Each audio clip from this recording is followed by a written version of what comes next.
Hi, so I'm going to describe to you one theory that I built lately, and I think it's pretty interesting. And I coined different names for it, but the one that I would want to stay is relational geometry theory. And the name comes from really its first principles. It's a theory of everything, and I know hundreds are emitted each year.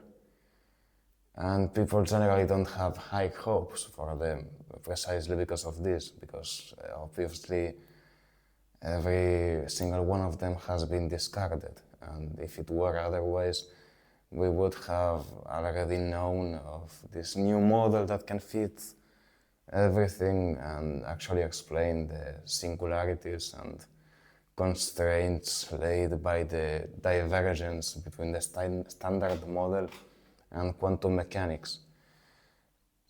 So the issue is that in modern physics we have a very wide gap both in mathematical modes of representation and in bridging phenomena or ontologically between general classical physics, which are the ones that general relativity describes and that are held accountable to Newton's laws and general like visible range constants or forces. And the world of quantum mechanics, which tends to be displayed kind of mysteriously or almost esoterically in modern contexts, and follows a very distinct logic, both in its forces and effects and the effects that mediate it, and also in the way that people tend to imagine it. So the issue with quantum mechanics is that at first glance and based on experimental data, we have a lot of phenomena that are actually very different and even potentially contradictory with classical physics. There's, for example, entanglement, which let's say if the phase or wave function of two particles is aligned, be it either by a given form of contact between them or because they were emitted at the same time,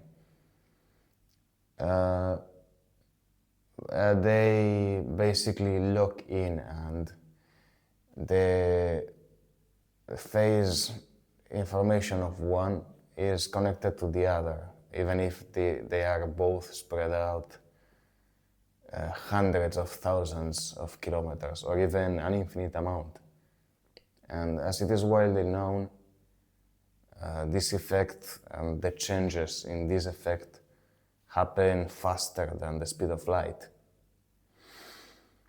And supposedly, given general relativity, nothing should surpass the speed of light. So what is happening there? No information should travel the plane faster than c. Yet it seems to be doing just that. Then we have stuff like the indeterminacy principle, which states that you cannot understand the wave function and, well, or trajectory and precise position of a quantum particle at the same time, that you either know one or another. And obviously, if you measure its position properly, you end up making its trajectory unpredictable because of the kind of movement you used.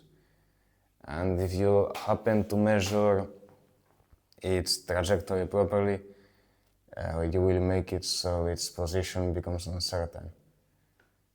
And this is commonly seen almost as some kind of paradox, because it again seems counterintuitive to classical size understanding of matter and universe dynamics. But it really seems like it's just an observer flaw, when trying to visualize quantum structure. So another flaw is black holes. People don't really know what happens at the center of them. And this is because, given general relativity's structure, you would predict mathematically that there is an asymptote in the curvature of the universe that happens right at the center of a black hole. So since gravity is represented as curvature in space-time, and heavier points are represented as a larger dip, or, well, deeper one, you end up compressing matter after it finds itself into a black hole and its fundamental coupling structure gets liquefied. You end up compressing it to what is functionally zero at some point. So within general relativity, you would assume that black holes are an infinitely small point in space-time that maybe actually breaks the fabric of space-time, because it's a singularity. And there's plenty of weird or interesting theories about what happens at the center of a black hole, like parallel universes. Or maybe there's a white hole at the other side of them that fits a different universe. But that doesn't have to be the case. It's a singularity, and this is why black holes are so contentious. It's just an aspect of your theory that breaks the math within it. So it simply is a signal that your current understanding is wrong. It doesn't necessarily mean that it is special or unique in any way. But of course, pop physics and science tends to mystify them. And there's a lot of issues within modern physics that haven't been truly solved, like the lack of perceived proton decay in the observatories we have built underground for them, or the fact that no graviton has been yet found within any of the hundreds of or tens of thousands of experiments that have been done at any of our hadron colliders. And people keep trying to find the graviton or to patch the current standard model or the different theories in a way that makes it work.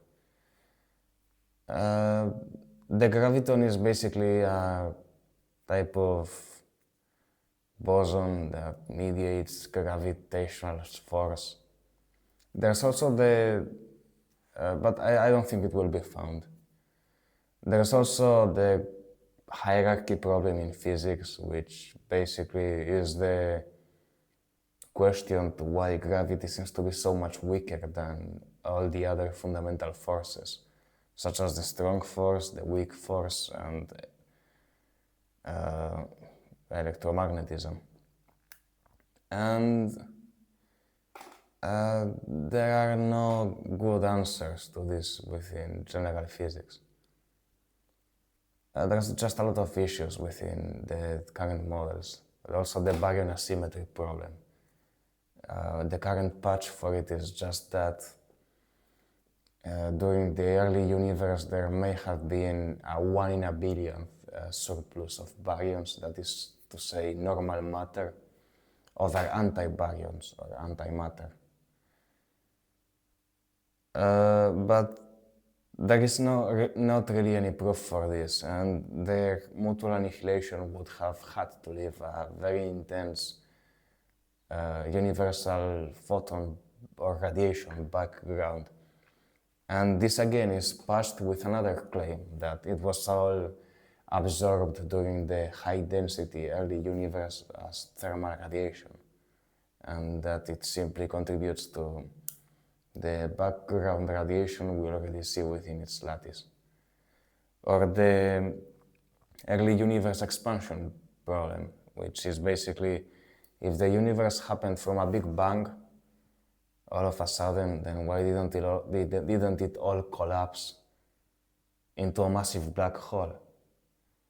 And this is explained by changing the cosmological constant of expansion, which is the one set by dark energy within the current models, and making it so it was faster than the speed of light.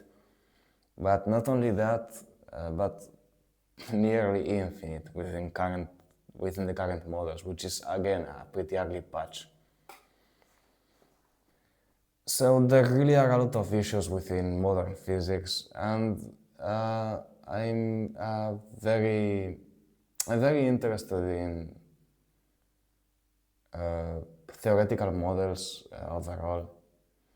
So this is why I developed my own, mostly because I was curious for myself about what could explain all of these features in the universe and how to bridge experimental evidence with data. And I have developed a theoretical framework that seems to patch pretty much all of these issues, and I have done rigorous, though maybe superficial, but thorough enough mathematical derivation of the fundamental equations within it. So this is what I call relational geometry theory.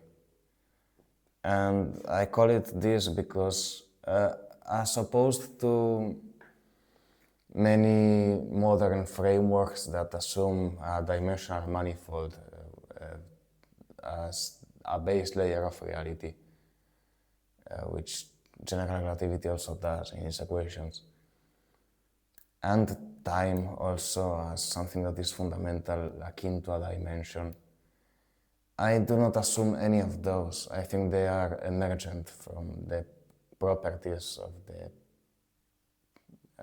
primitives of the universe, which are even more fundamental than space-time itself. So the existence of time is also quite an issue for modern theories. They just state it as a dimension, but they don't really have a mechanism to understand how it works.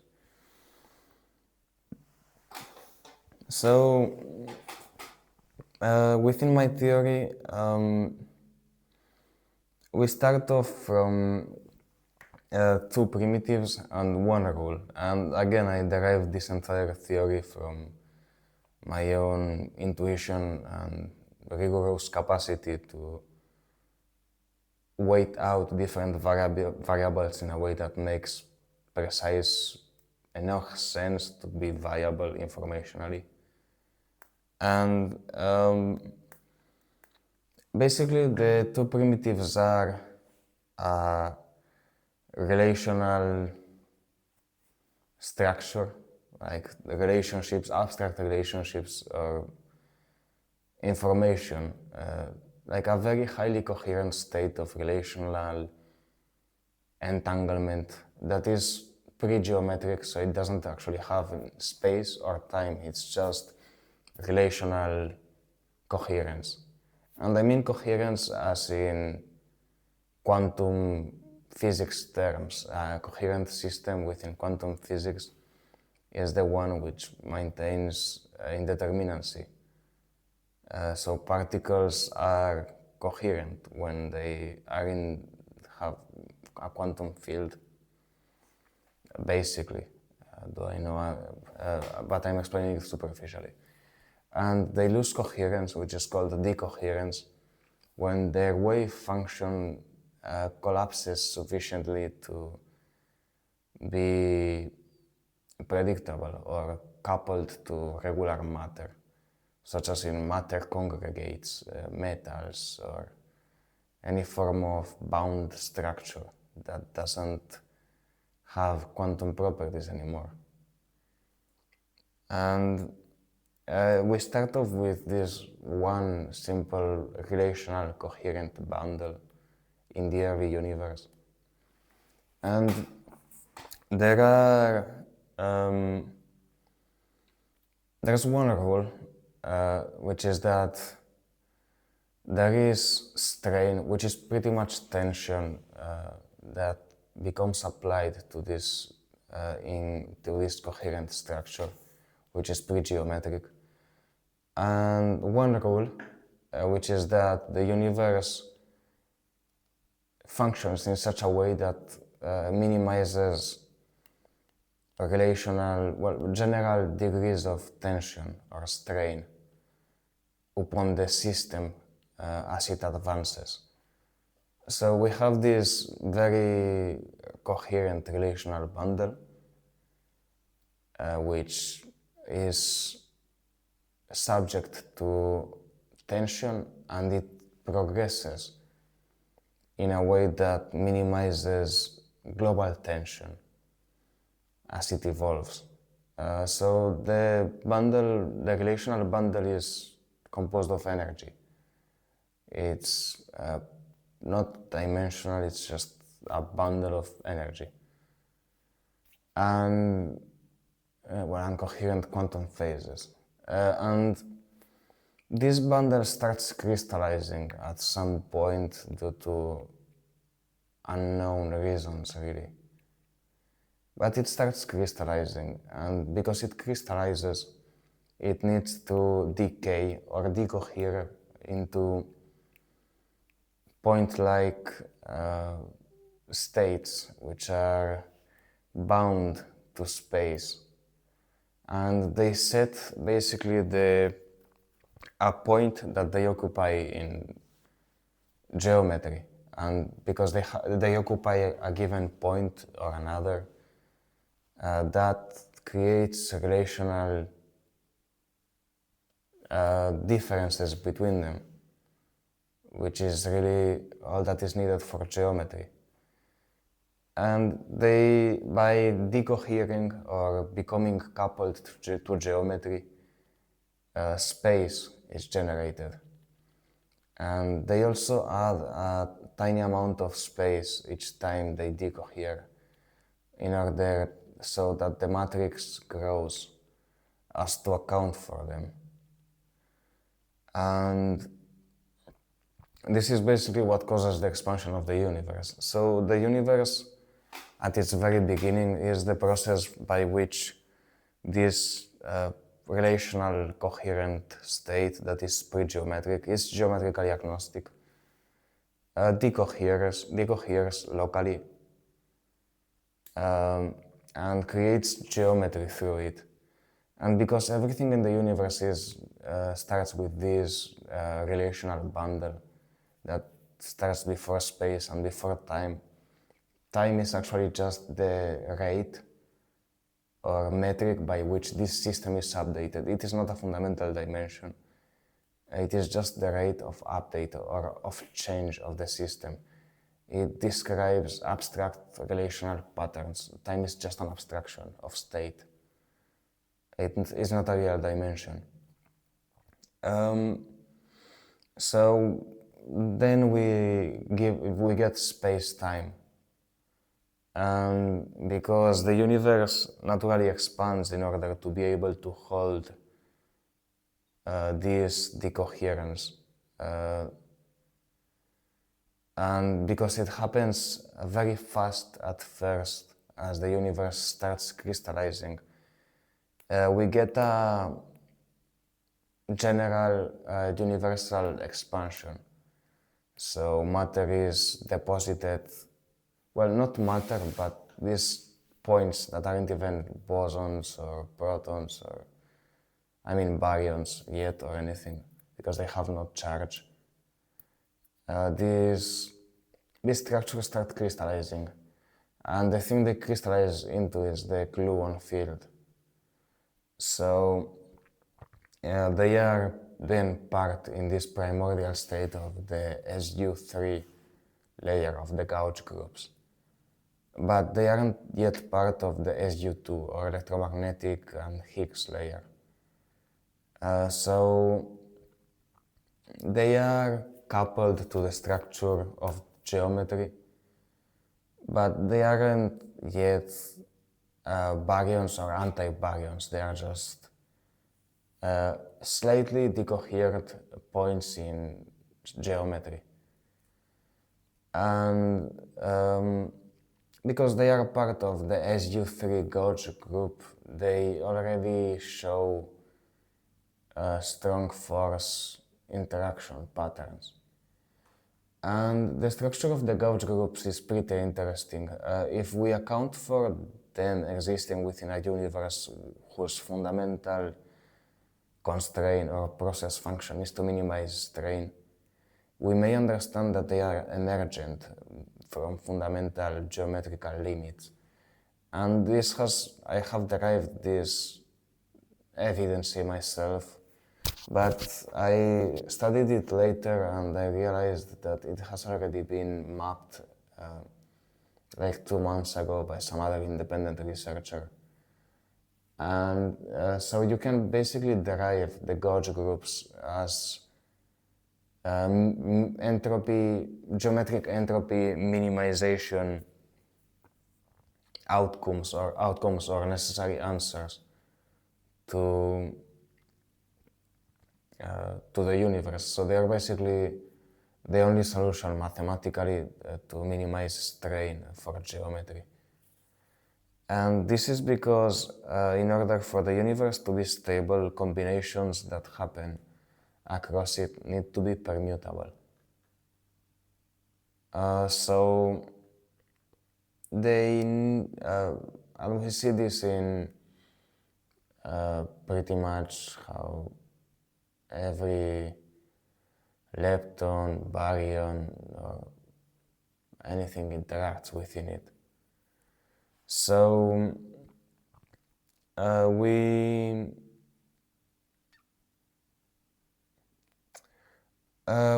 can only have proper permutability within a one-dimensional axial mode, which is the U1 gauge group, which mediates photon interactions. And this one is present in also the SU2 gauge group, which mediates mass and electromagnetism, which is mediated by photons again. So that's why we say that the electromagnetic and weak force are the same, because they join at high temperatures, and this has been experimentally proven. It's because one contains the other in a way. So photons travel at the speed of light because they are held within the one plane, within the one-dimensional axial mode, which is U1.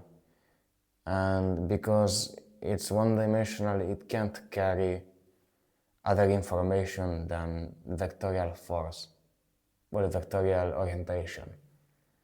And it's obviously permutable because you can have one going one way and one the other within a one-dimensional axis.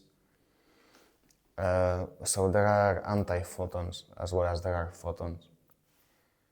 But they have no mass because they aren't affected by Higgs, which is set in the SU2 axial mode.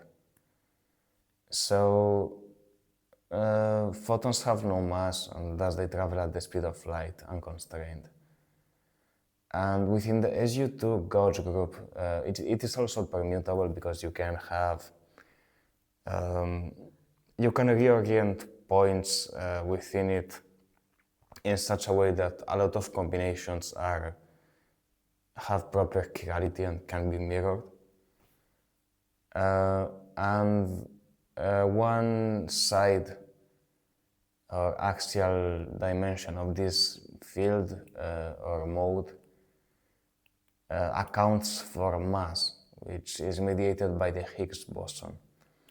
And this constitutes a fundamental drag for all particles in the universe that are embedded within it. And thus it basically can be defined geometrically as the degree of constraint when it comes to applying any other relational mode onto it, so any other force. And that's the Higgs field.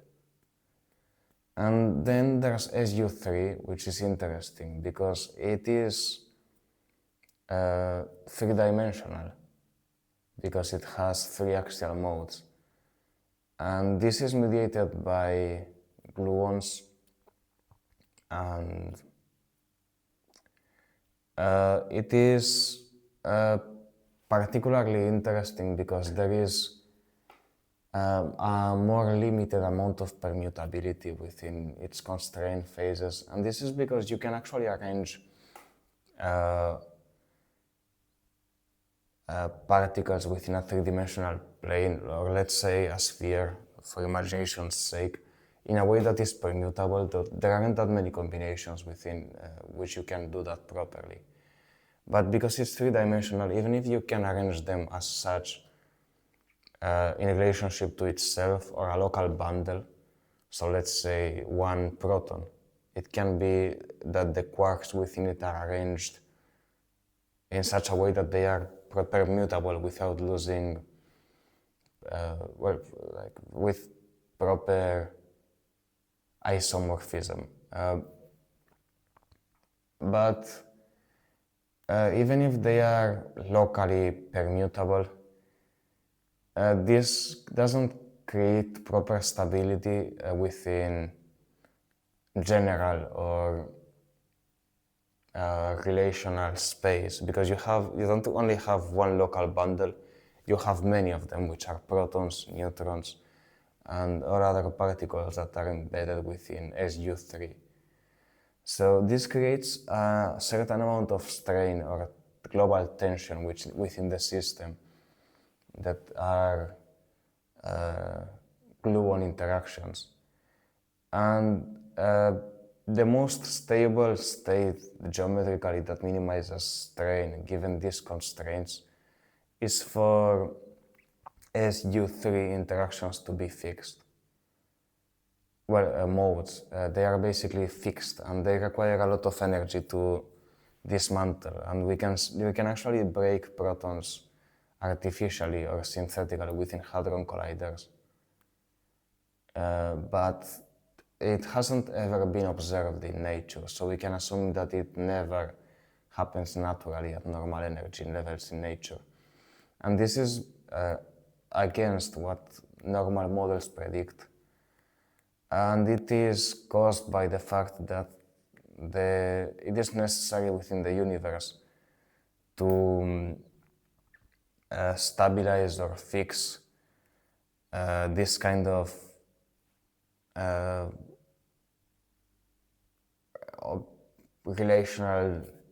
amount of relational degrees of freedom that these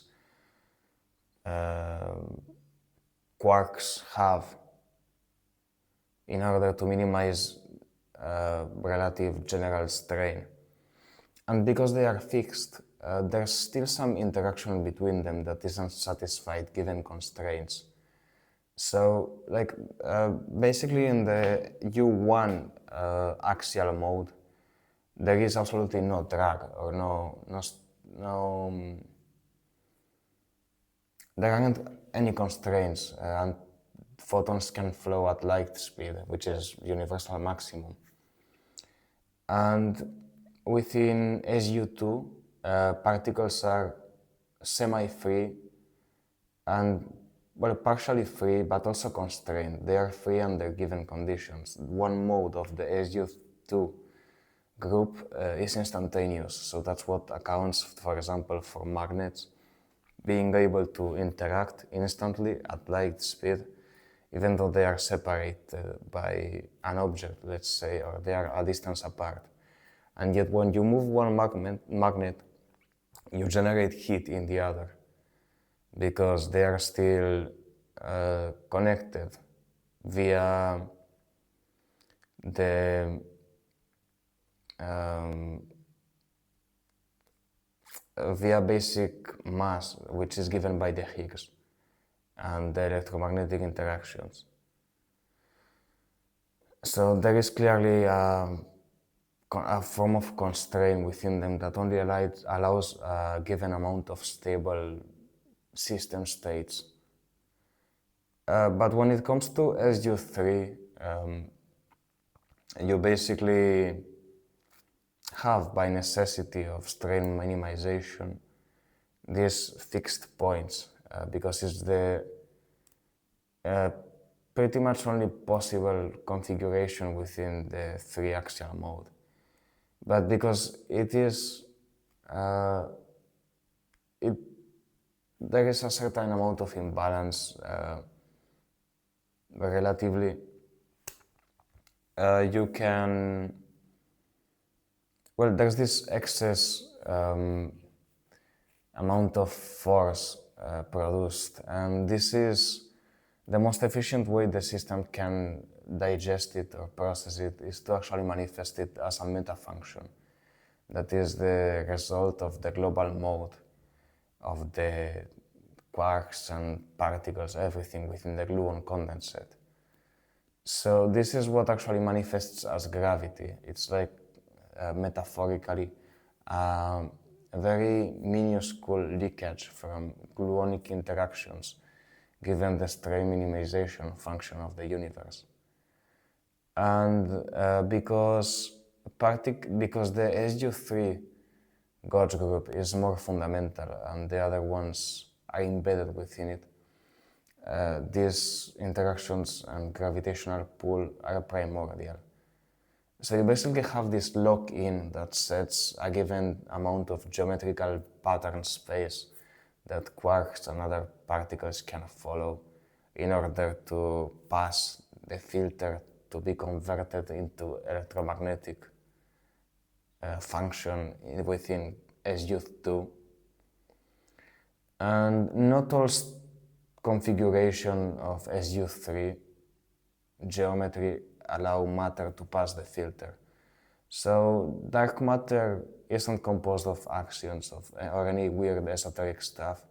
It's simply matter that doesn't have the kind of proper geometric configuration to be able to pass the electroweak filter. So but even then it does produce a certain amount of disruption within the fixing system and does generate gravitational waves because it is embedded within SU3. And also because these waves aren't really set within a dimensional region, but rather emanate outwardly in a massless way. That is why gravity is instant, because it moves without drag within the gluon condensate field. So it goes at the same speed as photons do because it isn't composed of anything, really. It's just a relational update parameter. So also, so basically dark matter is the remnants of matter that didn't pass the geometric filter to crystallize into electromagnetism, and that's why we can't pick it up with detectors or see it, because it's pre-electromagnetic, but it isn't pre-gravitational, because it doesn't have the proper geometry. It's all about geometry. And also this model predicts that there aren't any possible fourth or fifth or a 4+ dimensional states or 3+ physical dimensional states. Not because the universe cannot hold them. The universe is actually dimensionally agnostic. It's because any amount of particle space layouts beyond 3D spatial dimensions is non-permutable without compressing it to an either 3D, 2D, or 1D manifold. So you can, even if you had 4 dimensions, and that is against the strain minimization rule of the universe.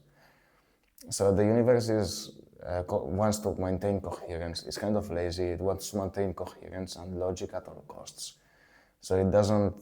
It's basically a relational logic optimization machine. And because 4 or plus spatial dimensions go against this rule, it won't allow such states to meaningfully manifest within existence, even though it is fundamentally dimensionally agnostic. But basically, you cannot hold a pattern within a four-dimensional manifold that is properly permutable or has proper isomorphism unless you lay out the points in such a way that they are laid out either in a straight line, in a plane or two-dimensional plane, or a three-dimensional one, which isn't a meaningful outlay, and it would decompose into three-dimensionality anyway. So that's why the only gauge groups that exist are SU3, SU2, and SU1. And all the structure of the universe forms from it. And this model also explains why black holes, how black holes function. And basically, it's a hairy black hole model. So that means that black holes don't have an infinitely compressed point within them. The curvature structure of the black holes actually saturates at a given point because matter cannot be compressed any further. And this is because gravity is not fundamental, because gravity is generally mapped as a space-time dilation, and we see curvature as being able to shift or change space-time.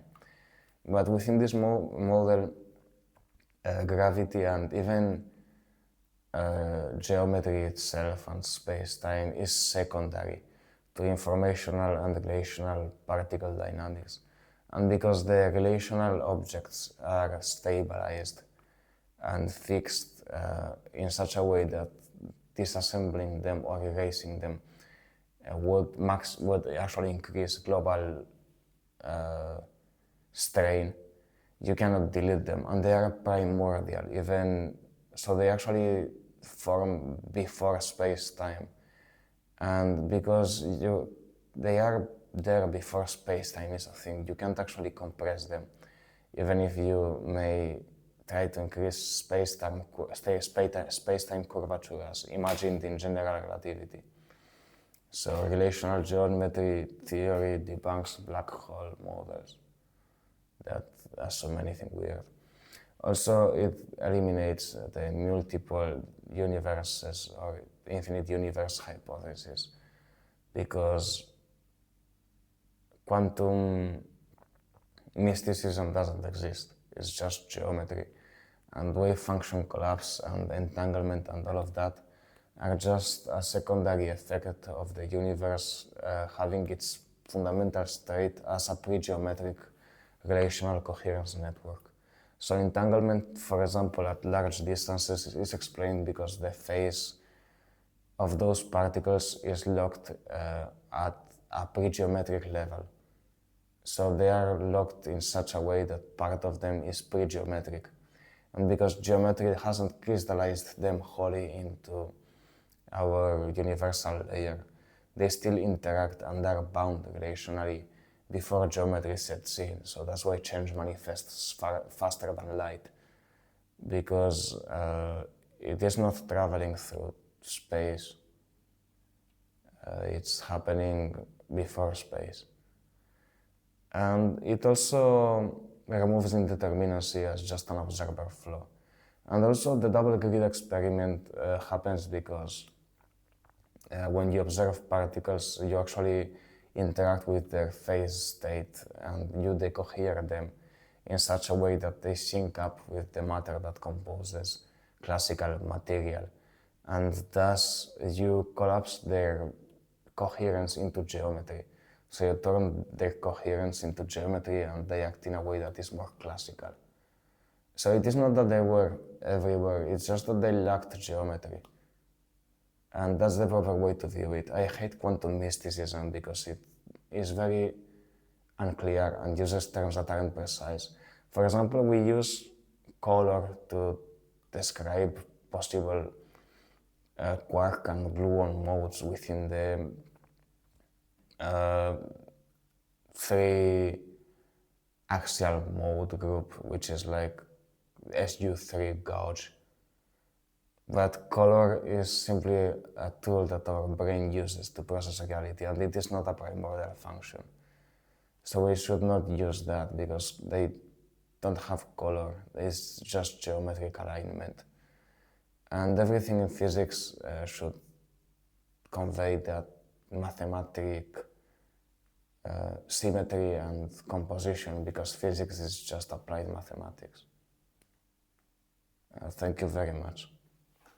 I may go deeper into this theory and explore its ideas further and its equations, but this is my first video on it.